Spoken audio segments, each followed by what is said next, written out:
Hello, friends. Dale here. Harvest Moon Lost Valley.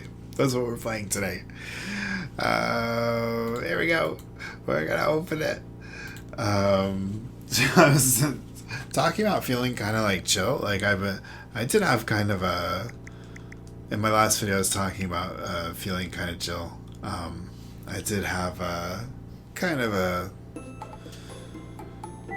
Not a long day, but kind of a busy morning, I guess, and then my nap wasn't like super great, so I'm just, just in a more chill mood, but relaxed mood, just relaxing. But so I want to talk about a topic. First, we'll see, are we gonna get sugar today? Are we gonna get sugar today?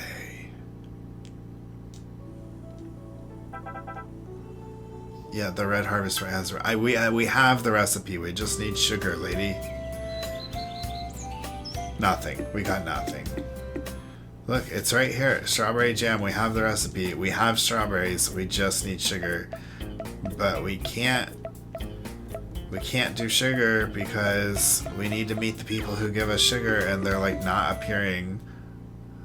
I don't know what day of the week they've been. Watch them appear on like Tuesdays. There's Sally. And, oh, she has a request.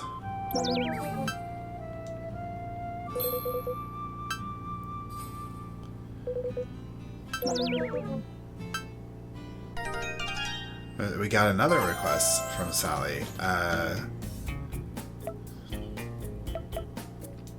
She wants milk. She wants 6 milk.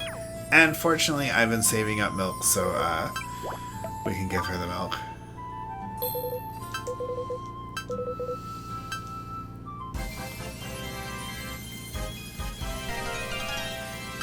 She gave us iron ore. I feel like that's we're getting stuff before we can even get it on our own. Let's go ahead and buy the broccoli seeds so that when we do get around to having to plant them, we'll already have them. Yeah, but that brings us to today's topic that I want to talk about. Oh, are these spinach? Why does it not say what I got on the bottom of the screen? First, we're gonna go interact with Crystal, though. But today's topic that I want to talk about is mathematics. And math is something that I really, really love, and I think math is something that is really, really misunderstood. And there's a few things I want to talk about related to math. And the first is that I think everybody loves math, but I think a lot of people don't really understand what math is. But everyone loves math in some aspect. And I think a lot of people think math is like what you learn in math class in school, which are like applications of math. And they're like fields of study within math. But they think math is all about these numbers and manipulating numbers, but numbers are just a tool we use to represent and study math in certain areas, but math itself is actually the study of patterns, naturally occurring patterns. That just exist in the universe logically. Like, it's kind of hard to explain, but like patterns and the relationship between those patterns, that's what math is.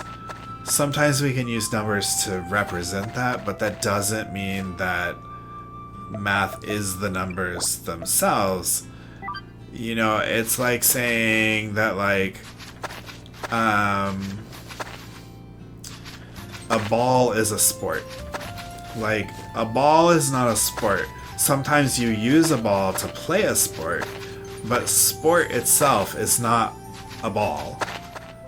Like, sport is a ball. Like, that doesn't make any sense. And like, math is not numbers. Like, numbers are just a tool that sometimes we can use to represent mathematical ideas. But if you study math like beyond the kind of like school math that you learn like in like high school and like early college math, you eventually just stop using numbers at all. Like numbers become completely irrelevant to math because they're really, numbers have nothing to do with it.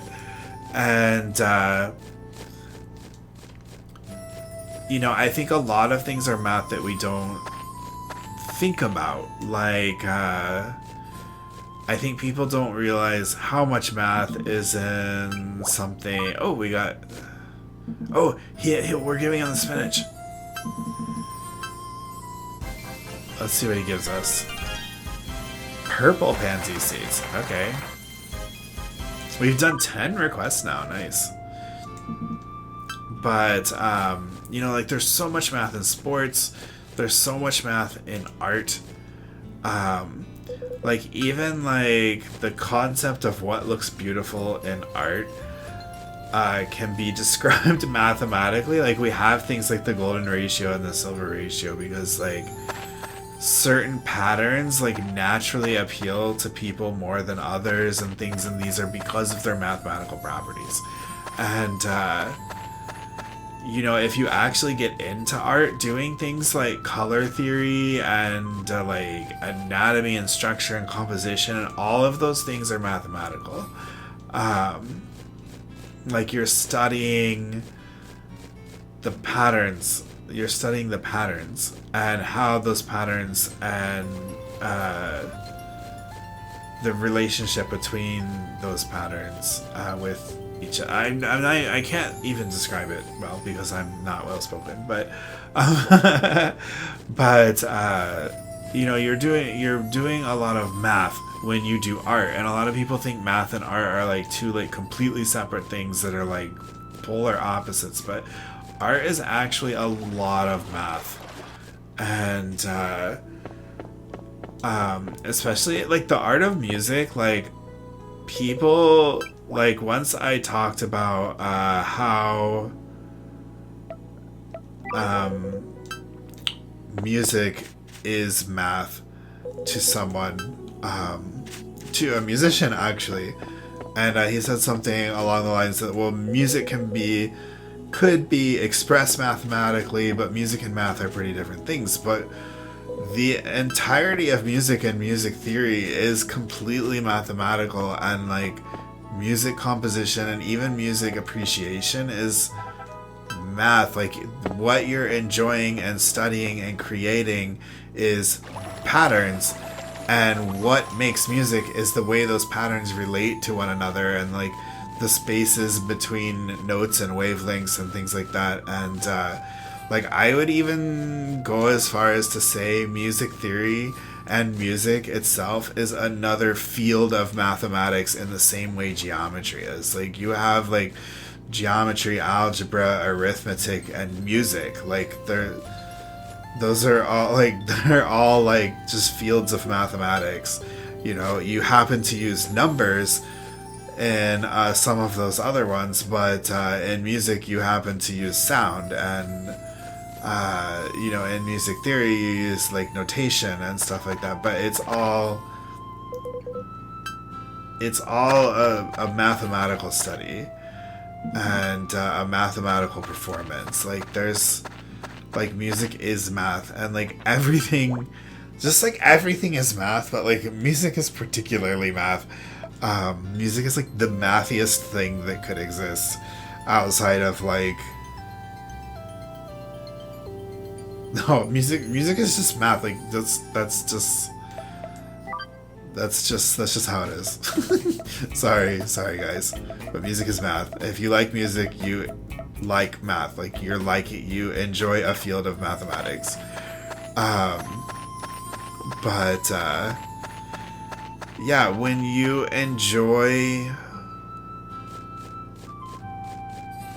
sports, you're enjoying the mathematical aspects of the competition. Like when you're enjoying like feats of strength and stuff, you're enjoying their mathematical like constructs. Like everything almost everything you enjoy, you're probably enjoying in a mathematical way, and you're enjoying the mathematical like parts of it, like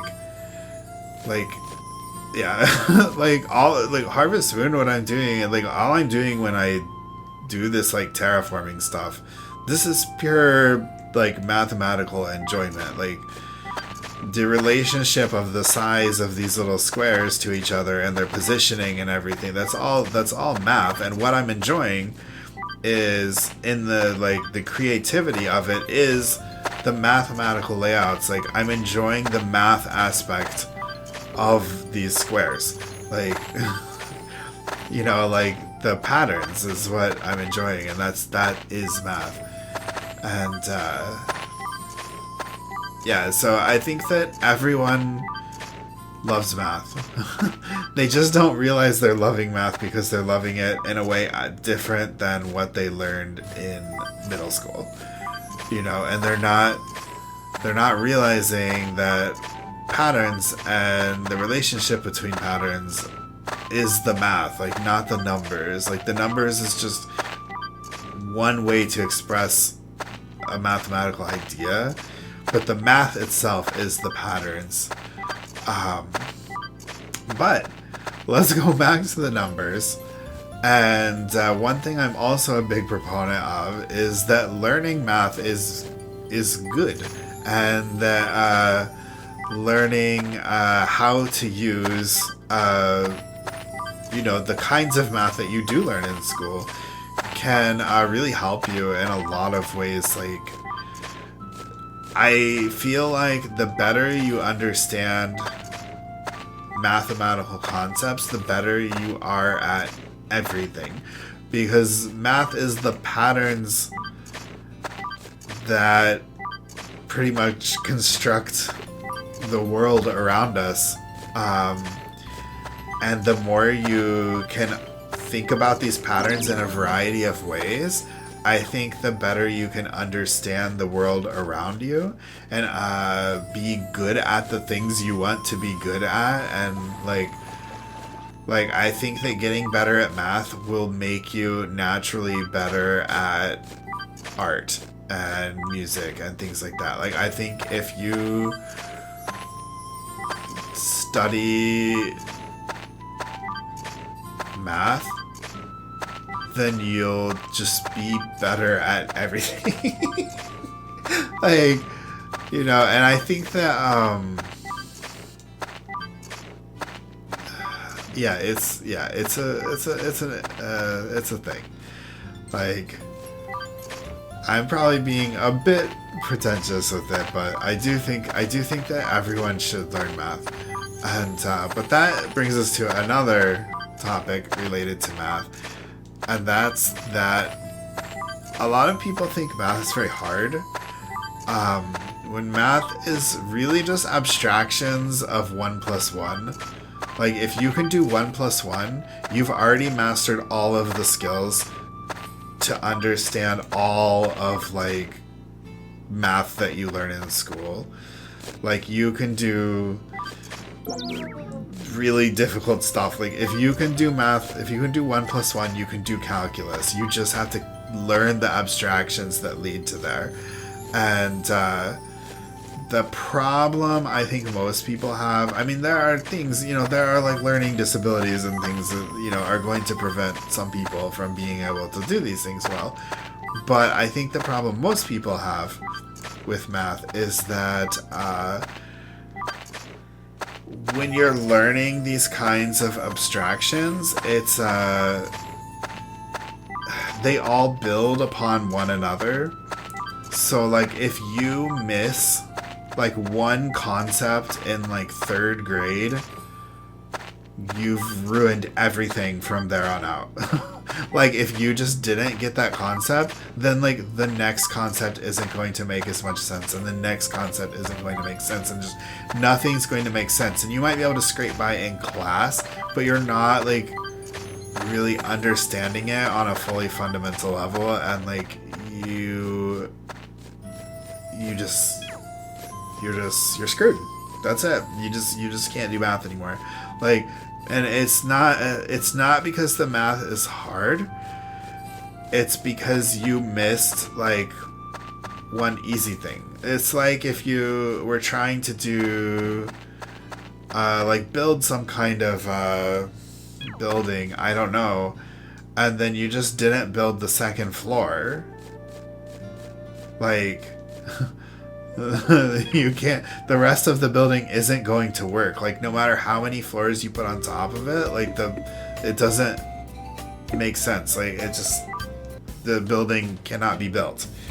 No matter how many like floors you try to build on top of the second floor, if there's no second floor, the building is just not there.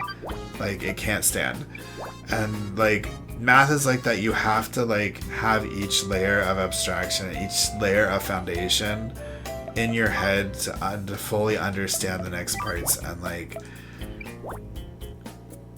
yeah, so like if you miss on like an important concept, and schools do not teach math very well. They do better now, but there are other problems with schools beyond just not teaching math well these days that interfere with the learning. But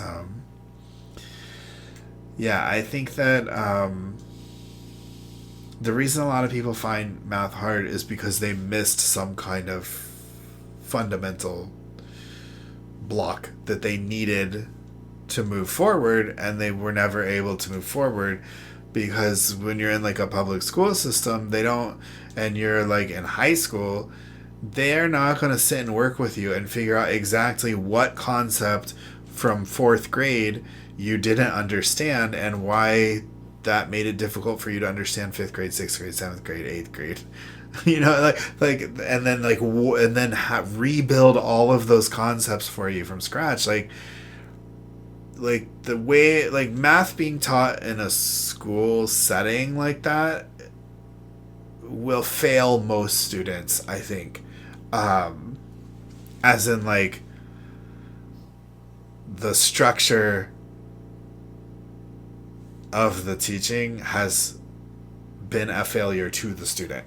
And I think that that's why people think they can't do math or that math is hard, when really it's not that there's really anything that hard there. It's just that they're trying to stand on the 4th floor when there's no second floor. And like, standing on the 4th floor is not hard. You just need the second floor there or you're going to fall.